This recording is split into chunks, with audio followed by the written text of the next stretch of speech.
taa'ee dhiise. Ati maammi as baatee waan miidiyaa kanarra uuyettee iyyaa oolteef qabsaa miti ati kana beeki. Qayyiin jedha sararra. Qabsaa miti ati. Maan reediyoo yoo bantee lafa keessa deemtee nan iyyaa oola. Hiika maalii qaba? Uummanni Oromoo bara durii irraa kaasee hanga har'aatti piraaktikaalii qabsaa'itu kan beekamu. Piraaktikaalii lolee. Gaarummaas tokko dhaggeeffachaa taaptaap godhaa quba keessaniin taaptaap godhaa billaa aleekum isa bira sana biras kan jirtan taaptaap koppii liinkii godhaa taa'e isin giiftii miti qubuma keessaniin taaptaap godhaa jechuudha. Yaani kee jara kan obbo Darra isin carraa isiniif kenna sagantaa yaadaa jechuudha gastii bannee teenyee waan kanarraa bari'anna waan mata duree baay'ee murteessaadha waan ta'eef hundumti keessanuu hangasitti garuu taaptaap koppii liinkii godhaa warri isin bira jirtan dhaggeeffachaa dhuma quba keessaniin taaptaap koppii liinkii godhaa thank you dhiifama itti fufi.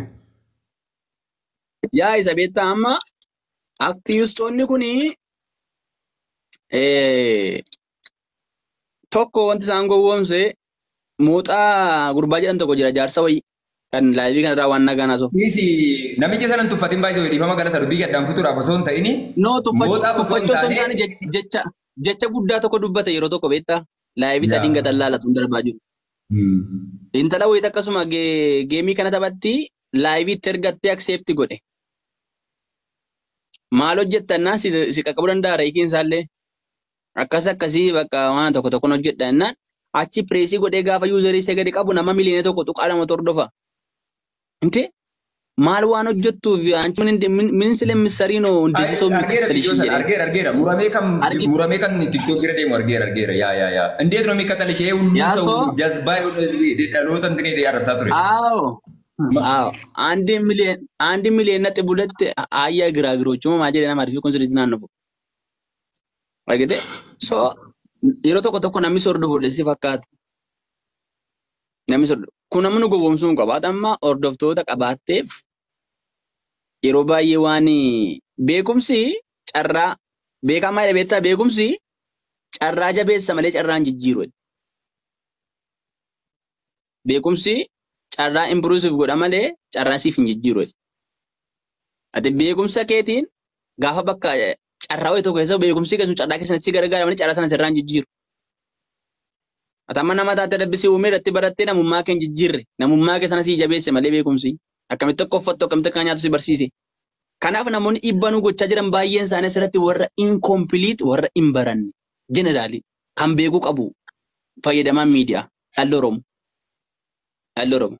Oromoon araaroo ta'e bara ollaasaa abbaan fedhe warruma har'a Oromoon durraa mulu kan akkoo utuu jarri wal miidhaa jaan dhagine ko biran dabaru Oromoon garaan sabadaa dabar baay'ee garraamee Oromoon akkuma gootummaa qabu isaaniif gaddee walitti araarsee bira darba har'a Oromoon obboleessi kaleessa du'aaf wal baqatu gaafni tokko ta'an namni jibboo jiraate tokko Oromoo miti lammaffaa seexanni mataa takkaalteeti namicha kana hiikuun immoo ulfaata tokkuma nama amantaa galuusa gaafata yookaas immoo diina taanaan immoo dhiiga ittiin nattuwattee sila marfeen keessa makuu hin dandeessu diina alagaan alagumaa jedha caaluun deessa.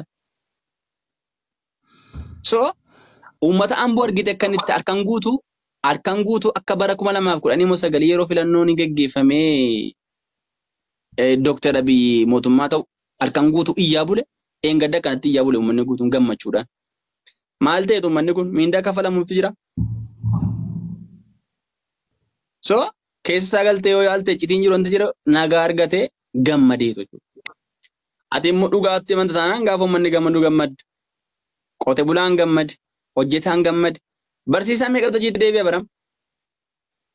Barsiisaan meeqa badaqee kan hirkaa bada jira fiildiin ittiin barsiisuuf leenjii ba'e. Nagaa waan hundaati. Nagaan sirna gadaa Oromoo keessatti lakkaa'ama. Namni sirna gadaa Oromoo beeku immoo yoo ta'edha. Saba biraa keessa ta'e kan inni beekuu danda'u sammuun isaa nagaa ta'e yoo baratedha.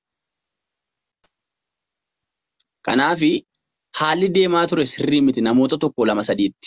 Kana jeneraalii qiigoo soorqoo sookoo goone waan dhokataa wayii goone dubbanneerra. Itti fufaa adeema didee taanaan garuu tokko tokkoon maqaa waama Mahammad jedhee of sirreessa jedhee abiddi bu'uun jiru bar garuu Oromoo taatee maqaa walii dha'uu hanga sana ammoo dhibba gochuun namni waan hubatee godha waan ta'eef tarii namni ofitti akka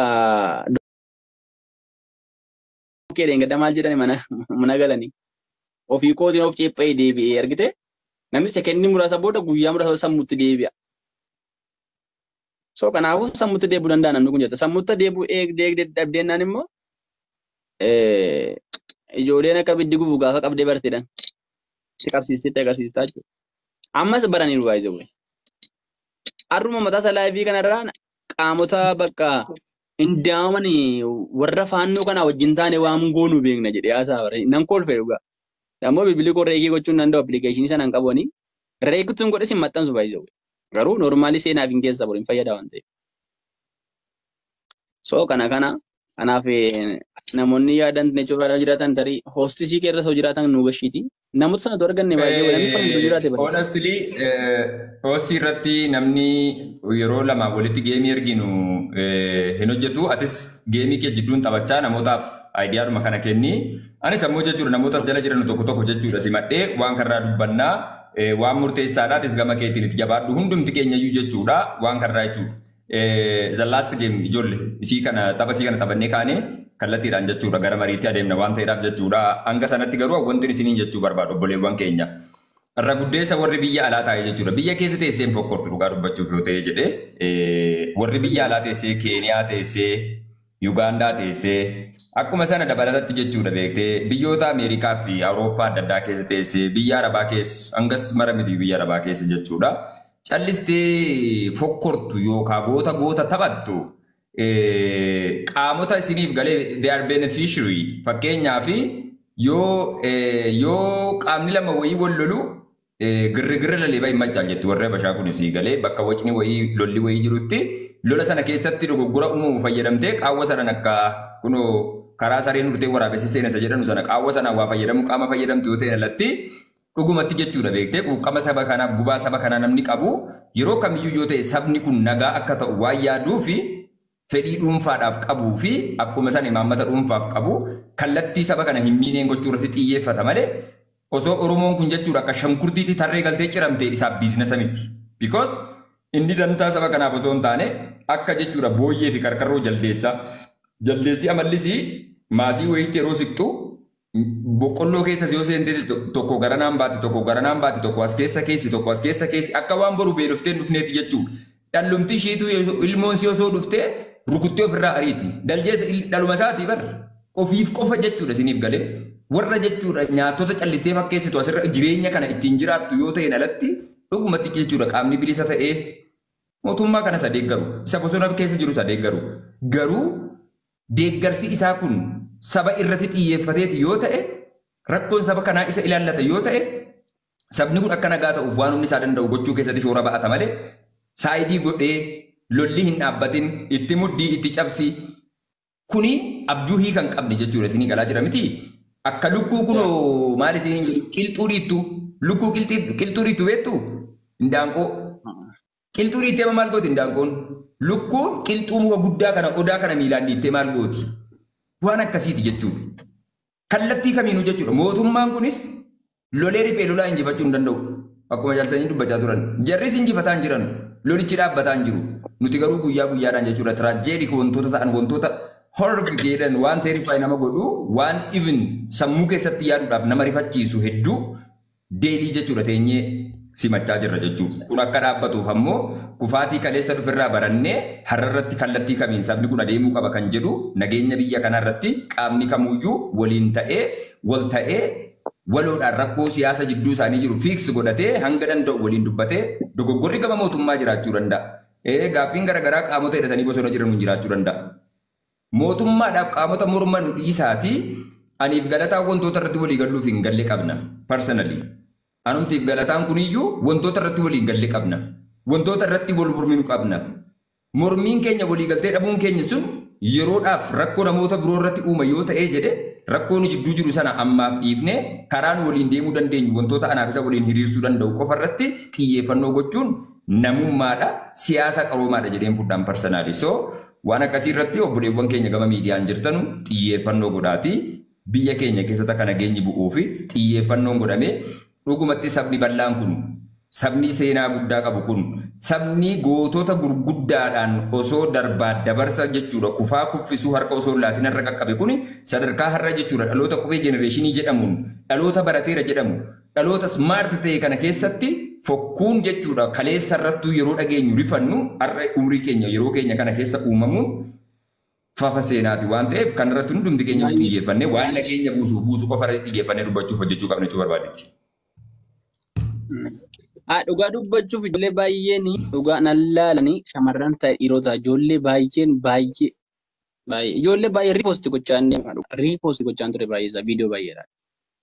So fayyadamtoota miidiyaa kanaa soofnu baay'ee fayyadamtoonni miidiyaa kun parsantii 99.9 ol hubatanii wantoota fi warra accept godhee baay'eedha yaada kanatti warra hamaneedha warra dhugaadha jedhee. So baay'ee guddaa uumaa jiranidha. So amma waa lama adeemsisuudha. Tokko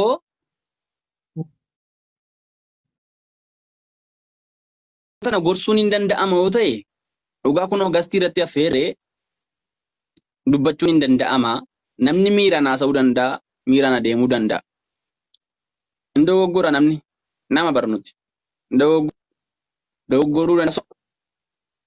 Warra isaaniitu ibsatanii bareeda mana kana. Galataan neetwoorkiin kee ammallee baddi bara. Tiktookiin kun kaampaanii kun baduu danda'a. Amma reefatti deebi'a fakkaata meetaaf nu godha. Min qabaa jira baay'ee qaqqabaa jira seera xiqqoo bareeda ture yoo hanga tokko wayii amma baay'ee qaqqabaa jira ijoollee taaptaap godhaa fi kan gama isaa jirtan kun. Haasa himee manatti. Kan gama isaas gama koos jirtan taaptaap godhaa jira keenya quba keessaniin taapnu. Iisiidha bar namni tokko hanga dhibbaa taaptaap gochuu danda'a. Mee ilaalame namni 200 osoo dhuma si'a 100 quba isaatiin akkas rukutee jedhee jechuudha. Meeqa ta'a? Meedias 200 ilaalame hangam akka deemuu danda'u. Si'a 100 jechuun immoo isilii jechuudha sakandii muraasa wayii keessatti waan gootanu. Maaliif garuu Oromoon jechuun waa wayii hin ceemofnaa jechuun silichuu isa jedhamu sana jechuudha waan akkasii. Mun dadhabdan taaptaa godhaa xiqqoo. Innaa galuu akkasii namoota seenseen xiqqoo wajjiniin dubbadhaa injooy godhisitti hin deebi'a.